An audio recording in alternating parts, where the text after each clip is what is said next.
গোশটা আমার বাসায় এত বেশি পছন্দ, সেটা হোক হাঁস বা হোক মুরগি, না হয় গরু। কারণ এই গরমে কিন্তু কেউ রাজাহাঁস দিনের হাঁস খায় না।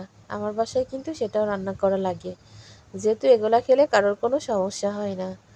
তো এখানে হচ্ছে আমি রাজাহাঁসের গোশ চুই ঝাল রসুন দিয়ে রান্না করতেছি। সুন্দর করে কিন্তু কষায় নিচ্ছি, যেহেতু হাঁসের গোশ রান্না করলে কিন্তু যত বেশি কষাবেন তত বেশি কিন্তু স্বাদ থাকবে। আর এখানে হচ্ছে কই মাছ ভুনা করতেছি। হাইব্রিড যে কই মাছগুলো আছে সেই কই মাছগুলো কিন্তু অনেক বড়। এখানে মনে হয় 8টা কই মাছ আছে, 8টা কই মাছে 2 কেজি ওজন হয়েছে। পুরো 2 কেজি ওজন হয়েছে 8টা কই মাছে। তো যত বড় বড় কই মাছ আমি যদি মাঝখান থেকে কেটে কেটে এক এক পিস করে মাছ বানাই, তাও কিন্তু মাছ হবে।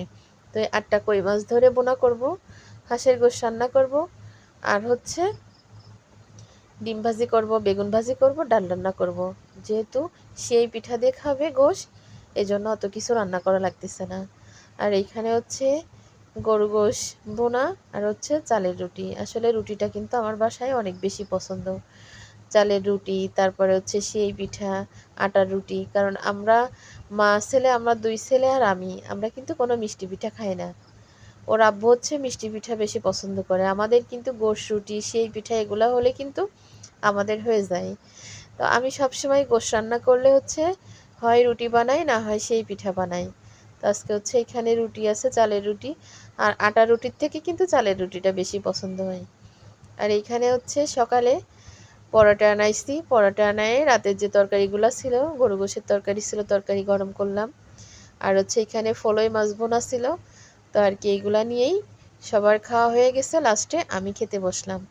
আর আমারে যদি 3 বেলা ভাত না দিয়ে যদি 3 বেলা রুটি দেয়, আলহামদুলিল্লাহ, আমি কিন্তু চোখ বন্ধ করে খেতে পারি। আবারও রাত্রে গিয়ে মুরগি রান্না করলাম, আর হচ্ছে তন্দুর রুটি বানাইছি। আমি নিজে বানাইছি, কিন্তু বানানোর পরে পিস পিস করে সুন্দর করে কেটে নিচ্ছি। তো আমি আসলে তন্দুর রুটিটাই ফার্স্ট বানাইছি। এর আগে একবার নান রুটি বানানো হয়েছিল, তো সেটাও মোটামুটি যা হয়েছিল খাওয়ার মতো। আর এটা কিন্তু দেশি মুরগি, এটা কিন্তু দেশি মুরগি। তো একটু ঝোল ঝোল করে রান্না করলাম। আর এটা হচ্ছে